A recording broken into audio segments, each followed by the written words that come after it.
The driver keeps the truck running with the headlights on, exits the truck on the driver's side, and walks towards the Barraza's driveway. There is a brief conversation between Liz and the driver of the truck as he approaches her. As the driver closes in on Liz, he pulls out a revolver, aiming it at her. The man makes one final statement and then fires 3 shots. After Liz collapses onto the driveway, Liz's killer then stands over her and fires one more shot. At 6:53 a.m., Liz's murderer sprints back to the truck and drives east on Cedar Walk Drive and then east on Princeton Place Drive towards Kuykendall Road.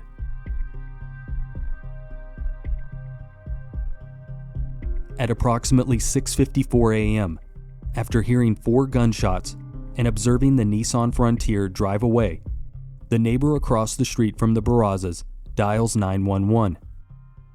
Also at approximately 6:54 a.m., Liz's killer exits Princeton Place onto Kuykendall Road, makes a U-turn, and heads back towards the crime scene.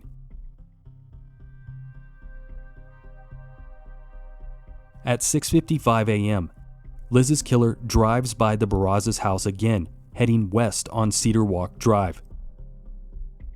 4 minutes later, at around 6:59 a.m., Harris County Precinct 4 constables arrive to investigate and secure the crime scene.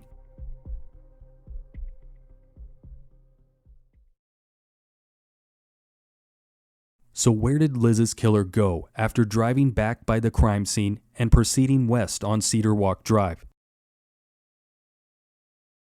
A gentleman by the name of Alex Lewis, also known as Welsh Chappie, discovered a YouTube video of Liz's killer driving the black Nissan Frontier by a house in Liz's neighborhood immediately after he drove back by the crime scene. Here is that footage.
This camera is located at 24535 Sandusky Drive, which is where the yellow star is at on this Google Map image.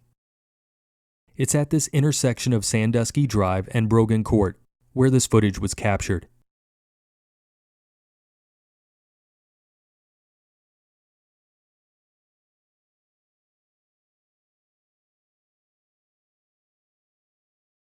This means that after Liz's killer drove back by the crime scene, he took a left onto Sandusky Drive and went all the way south, passing Brogan Court and continuing further south on Sandusky Drive, out of camera view.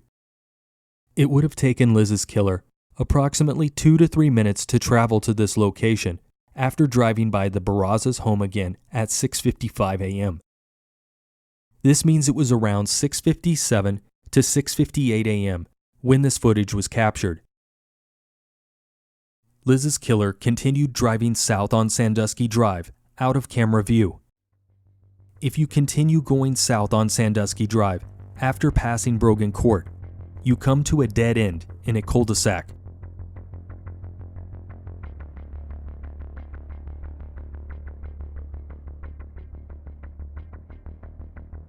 This leaves only 3 possibilities. Option number 1, Liz's killer lived or had access to one of these homes in this area, pulled the truck into a garage, and closed the door before being seen. Option number 2, Liz's killer went off-roading out of the cul-de-sac and took one of 2 exits. He either turned left, drove down this dirt path, and then jumped onto Kuykendall Road, Or he went right out of the cul-de-sac, passed over this ravine, took this narrow side path lined with trees, and proceeded onto Emerald Pool Falls Drive. From Emerald Pool Falls Drive, he could have taken side streets in this neighborhood until he got to Kuykendall Road. The reason I keep mentioning Kuykendall Road is because it is the main road in this area of Tomball, and is the only road in this area that will connect you to other major roads and freeways. If Liz's killer was trying to get out of that area as fast as possible, he would have had to have taken Kuykendall Road at some point. Option number 3. Liz's killer got to this cul-de-sac at the end of Sandusky and realized in the heat of the moment he had missed his turn. So he made a U-turn, drove back north on Sandusky, turned right on Brogan Court, and took Brogan Court to Kuykendall Road. We can eliminate this option immediately because it's not possible. Alex Lewis got a hold of the homeowner on Sandusky Drive and spoke with him. The homeowner told Alex he reviewed all the footage for the morning of January 25, 2019, and after the killer drove by their house heading south on Sandusky Drive, the truck never returned.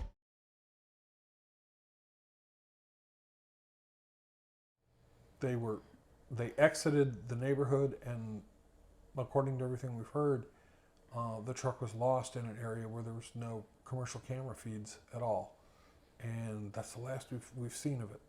And now you think possibly there could be another alternate route that they took. Yeah, I mean, we've on seen, the exit. Yeah, on the exit, we've seen some speculation by some people that have really spent some time, and it looks like there's a possibility that they could have gone down a dead-end cul-de-sac and that had a driveway-style curb in the cul-de-sac and drove up onto a greenbelt and exited onto Kuykendall far down the road from where the police were coming in at the main entrance to Princeton Place, which, if you're trying to not get that truck observed, that would be a pretty smart play. So they still made it to Kuykendall no matter which route they took. Yes. There's just Right. a thought that this Southbound could be an on alternate Kuykendall. Right. route. But it was helpful, I think, for us to see it because we never knew how, we were like, we knew that the truck went back and past the house, but we never knew How they got out of the where it suburbs. went. Yeah. Or and it sounds silly because it's like there's so many things we don't know, but finding out there's a video camera that shows this truck going down a dead end street, and what he's talking about with the green belt. They don't see it return. So it's only logical. It explains things. It went somewhere. Yes, and so it explains things to it. And for me, at least, I feel like every little piece of information that I get that is real information, not there, because there's a lot of stuff out, speculations, and we have a lot of speculations. We appreciate people are speculating, and but we need proof. But it's just seeing that, okay, that's how they left, and that makes sense to us. It's a piece of information that we didn't have before. Right. So it's like precious. It just gives me some sort of peace of mind. At least I know that little bit. That's new information to me. And, unfortunately, really all we have is speculation. There's very little.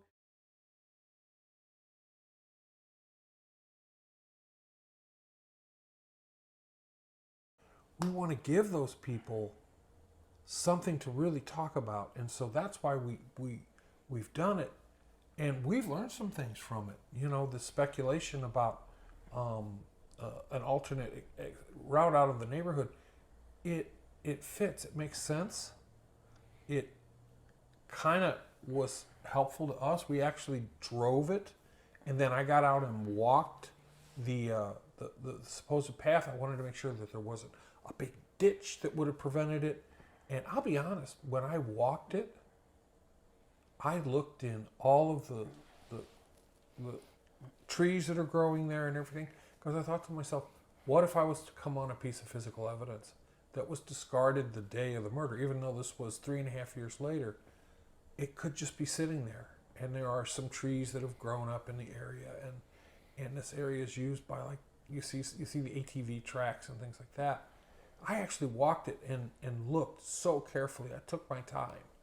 And unfortunately, I didn't find anything that was even remotely connected.